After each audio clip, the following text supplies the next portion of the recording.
안녕하세요. 만나서 반갑습니다. 개천에서 용자한다의 김용재입니다. 오늘도 우리 시청자분의 사연과 함께 시작을 해보겠습니다. 한국전력에 연수로 8년째 투자 중입니다. 2016년도 10월에 시작했고요. 52,000원의 부근에서 담기 시작을 했습니다. 그때는 과대납폭이라 생각을 했습니다. 공기업은 망하지 않는다 생각했습니다. 5만원이 깨졌을 때는 충분히 조정의 깊이가 깊을 수 있다 생각을 했습니다. 4만원이 깨졌을 때는 생각보다 심하지만 그래도 큰 하락폭만큼 추세 전환 시 강한 우상향 그림을 보여줄 것이라는 기대로 버텼습니다. 3만원이 깨졌을 때는 워렌 버핏을 생각했습니다. 워렌 버핏은 수십 년을 보유하고 있었다고 스스로 위로했습니다. 2만원이 깨졌을 때는 워렌 버핏처럼 투자할 거라 나불거리는 놈들은 쳐 죽이고 싶었습니다. 장투도 장투 나름이지 이건 진짜 미친 짓 같습니다. 어떻게 손절을 감안해도 털어낼 기회를 한 번을 안 줍니까? 그렇게 지금 마이너스 65%가 되어 있습니다. 워렌 버핏은 장투하면 배당 이익도 쏠쏠했는데 한국전력은 적자에 허덕이고 있으니 미치겠습니다. 8년 동안 보유했다면 이제 가망이 없다고 봐야 하는 건지요? 아니면 그냥 없는 돈이다 생각하고 앞으로 10년은 쳐다보지도 말고 그냥 묻을까요?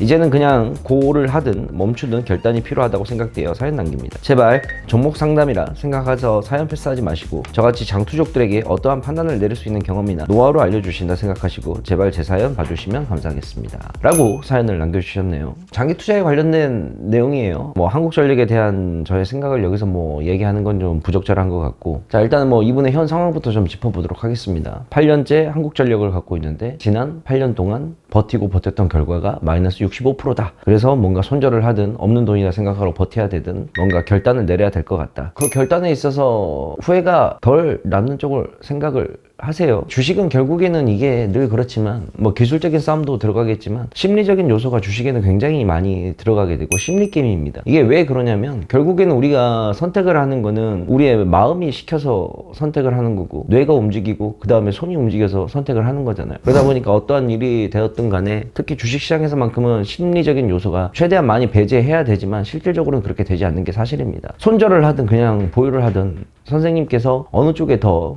후회가 덜 남을지인지 충분히 생각을 한번 해보고 결정을 내리셨으면 해요. 주식은 결국 단타가 있고 좀 들고 가는 매매가 있고 그 다음에 또 장기 투자로 이렇게 분류를 할 수가 있는데 오늘은 장기 투자에 관련된 이야기를 좀 한번 해보려고 합니다. 흔히들 이제 장기 투자에 대해서 이제 이야기를 많이 할 때 존버는 승리한다 라는 말이 공식처럼 되어 있죠. 자, 존버는 승리한다는 말이 결국은 왜 나왔냐면 주가는 버티면 언젠간 올라갈 것이다. 그리고 이제 그거 관련해 가지고 이제 가장 많이 이제 이야기되는 사람 중에 한 명이 이제 워렌 버핏을 이야기를 많이 하는데, 자, 여러분들께서 장기 투자에 대해 여러분들이 아셔야 되는 게 뭐냐면, 자, 워렌 버핏이 어떠한 기업을 투자를 하면 그러면 그 워렌 버핏이 투자한 주식을 그 선생님이 20년, 30년, 40년 계속 들고 갈까? 그러니까 내 말은 이제 뭔 말이냐면 100이면 100개의 종목을 투자를 하면 100이면 100개의 종목을 20, 30년간 다 내 말은 끌고 가냐 말이야. 아니라는 거지.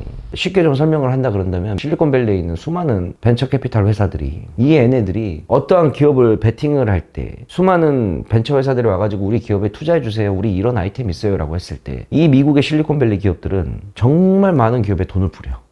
자, 그러면 물론 이 실리콘밸리에 있는 벤처 투자 회사들도 충분히 검토를 했겠지. 그리고 검토를 한 결과 투자를 결정을 내렸겠지. 그냥 갖고 온다 그래서 다 그냥 투자는 하지 않았을 거 아니야. 검토해보고 자료해보고 충분히 사업성이 있다고 판단을 하고 베팅을 했을 거 아니야. 자, 그런데 그렇게 베팅을 거친 기업들이 투자를 한 친구들도 우리가 100개를 투자했으니 100개 다 성공해야지 라는 마인드로 할까? 아니야. 100개를 투자했으면 그 중에 단 10%만 대박이 터지면 돼. 그럼 나머지 90%의 손실은 다 맺고. 무슨 말인지 얘가? 결국 모든 투자가 완벽하게 다 이루어질 수는 없다는 이야기야. 자, 워렌 버핏도 자기가 갖고 있는 수많은 주식 중에 그 주식들을 다 무조건 갈 거라고 생각을 하고, 물론 기업 분석도 하고 뭐도 해서 너무나 좋은 판단이 될 거라고, 좋은 기업이 될 거라고 생각을 하고 투자를 하지만 실질적으로 그 모든 기업들이 투자한 기업마다 장기 투자로 가졌을 때 다 올라가냐 이거야. 아니라는 거지. 결국에는 수많은 선택지 중에서 우리가 장기 투자를 했을 때 아닌 거는 아닌 거야. 이게 장기 투자는 무조건 믿음과 깡으로 가져가야 된다는 게 있는데 믿음과 깡으로 가져가는 게 아니야.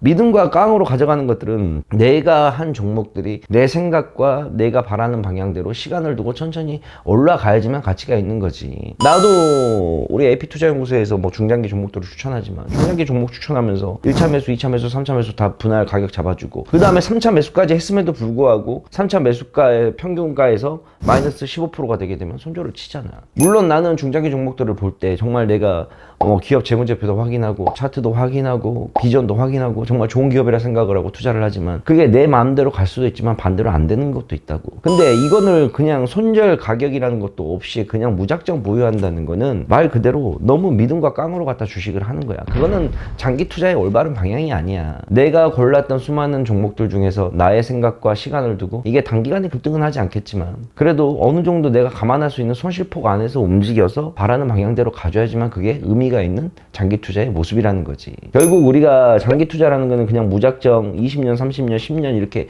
끌고 가는 것이 아니라 무언가 나의 생각대로 되지 않았을 때 일단은 커트를 하고 그 기회비용을 다른 곳으로 돌려야 된다는 거지. 예를 들어서 내가 갖고 있는 장기 투자 종목이 계속해서 잘 가? 그러면 가져가는 게 정답이지. 허나 장기 투자라는 거는 결국에는 내 시간을 기회비용을 날려가지고 이 종목에서 수익을 얻어야 된다는 거야. 근데 내가 지난 이 우리 사연자분의 선생님의 사연처럼 지난 8년을 갖고 있었는데 결국은 마이너스 65%라는 거야. 이거는 제대로 된 장기 투자가 아니라는 거야. 이미 1차 매수, 2차 매수, 3차 매수가 끝난 상태에서 또는 이분도 분명히 물을 탔을 거란 말이야. 저가에서 또 가격을 집어넣었을 거야. 근데 거기서 또 빠졌잖아. 그러면 돈이 집어 들어갈 때 생각을 해야지. 내가 평균 매수가에서 이제 마이너스 15%가 되면 또는 마이너스 20%가 되면 여기를 커트를 하고 이 기회비용을 다른 곳으로 돌리겠다라고 생각을 해야지. 그래서 우리 장기 투자라는 부분에 대해서 우리 시청자 여러분들께서 어느 정도 무작정 그냥 끌고 가는 단순한 전략으로 가져가는 게 아니라 내 시간과 비용을 들여서 하는 기회비용이 소진되는 것만큼 반드시 전략을 짜서 내가 생각하는 이하로 가격이 내려오게 되면 정리를 하고 그거를 다른 곳에서 만회할 생각을 해야 된다는 거예요. 아시겠죠? 그래서 장기 투자하시는 분들도 충분한 전략을 꼭 짜서 손절을 할 때는 손절을 해야 되고 무작정 들고만 가는 것이 다 능사는 아니다. 전부가 꼭 승리하는 법은 아니다. 라고 생각을 하시고 매매를 좀 진행을 해 주셔야 되겠습니다. 아시겠죠? 자, 그래서 일단은 장기 투자에 대한 생각을 여러분들이 좀 바꾸는 게 전 필요하다고 생각을 해요. 그리고 항상 장기 투자를 할 때는 결국에는 기업을 보는 것도 중요하지만 기업만큼 중요한 거는 결국에는 산업이에요. 장기 투자라는 거는 5년, 10년 이런 식으로 길게 끌고 나가야 되는 종목, 최하 못해 1년, 2년, 3년은 봐야 되는 종목들이기 때문에 이러한 기업들은 개별적인 종목들을 찾아서 하는 것보다 확실하게 섹터에 있는 들어가는 기업들을 들어가는 게 좋다 이거지. 섹터에 들어가 있는 거. 이 섹터라는 건 결국 뭐야? 산업이 성장하기 위해서는 뭐가 필요해? 돈이요? 그래, 당연히 돈이 일단 필요하지. 이 돈이 필요한 것만큼 또 뭐가 필요해? 이 산업의 니즈가 필요하단 말이야. 산업의 니즈가 없는데 산업이 발전을 하겠어? 산업의 니즈가 있어야지 발전을 하겠지. 근데 그 니즈를 발전시키기 위해서는 받쳐주려면 뭐야? 돈이란 게 필요해. 그래서 우리가 장기 투자를 할 때 항상 기준점을 놓고 보는 건 뭐냐? 국가 정책 사업을 보는 거야. 국가에서 어느 분야에 얼마만큼의 인프라를 확보해주면서 강하게 돈을 푸시를 넣느냐. 그렇게 했을 경우 그 산업이 발전을 할 수 있는 방법이 되고 우리는 그 산업 분야를 냅두고 이 산업 분야의 안에 들어가 있는 종목들을 찾아가지고 옥석 가리기를 해서 투자를 해야 된다는 거지. 무턱대고 산업도 보지 않은 상태에서 단순히 종목 하나만 놓고 봤을 때는 의미가 없다는 거야. 그래서 항상 산업에 대한 국가의 정책 방향도 잘 보면서 장기 투자에 대한 비전을 잘 생각을 하셔야 될 것 같습니다. 아시겠죠?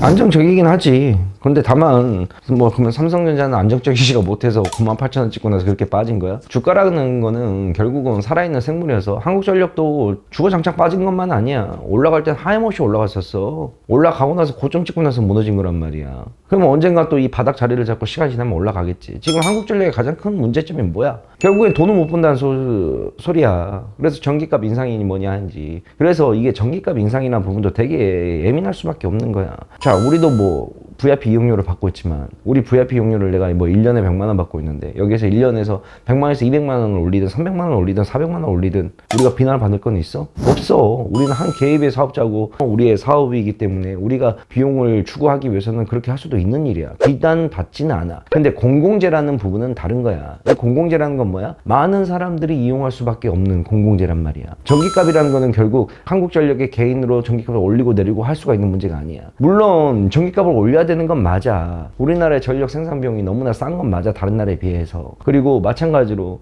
적자폭이 너무나 커지다 보니까 전기요금을 올리는 것도 맞지. 다만 이 전기요금을 올리게 되면 어떤 반발에 부딪혀? 국민적인 저항이 분비심할 수밖에 없는 거야.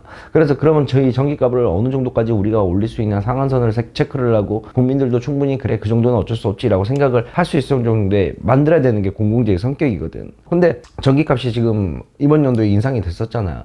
그러면 적자폭은 아무래도 줄어들겠지. 그러면 정부가 됐든 한국전력이 됐든 뭔가 계속 협의를 통해서 이 적자난을 해소하기 위해서 노력을 할 건데, 그 적자난이 이제 지금 최고를 내가 봤을 때 찍어 놓고 올해부터는 아마 적자의 폭을 굉장히 많이 줄여나가는 모습이 나오지 않을까 싶어. 그래서 그런 걸 따지자 그런다면 한국전력도 한 번 찍고 나서 지금 뭐 바닥에서 놀고 있는 구간이기 때문에 하락에 대한 여력보다는 충분히 지금부터는 상승에 대한 여력이 좀 더 많이 남아있지 않을까라고 생각을 하고 있는 거야. 그래서 무조건 안정적이다 그래서 중요한 게 아니야. 기업은 내가 항상 얘기를 하잖아. 좋은 기업을 싼 가격에 사야지 의미가 있는 거지. 좋은 기업을 비싼 가격에 사는 건 의미가 없어. 그래서 항상 장기 투자를 하려면 고점에서 사지 말라 이거야. 싼 걸 사야 돼, 기본적으로. 너무 고점에서 사게 되면 마음고생이 심해요.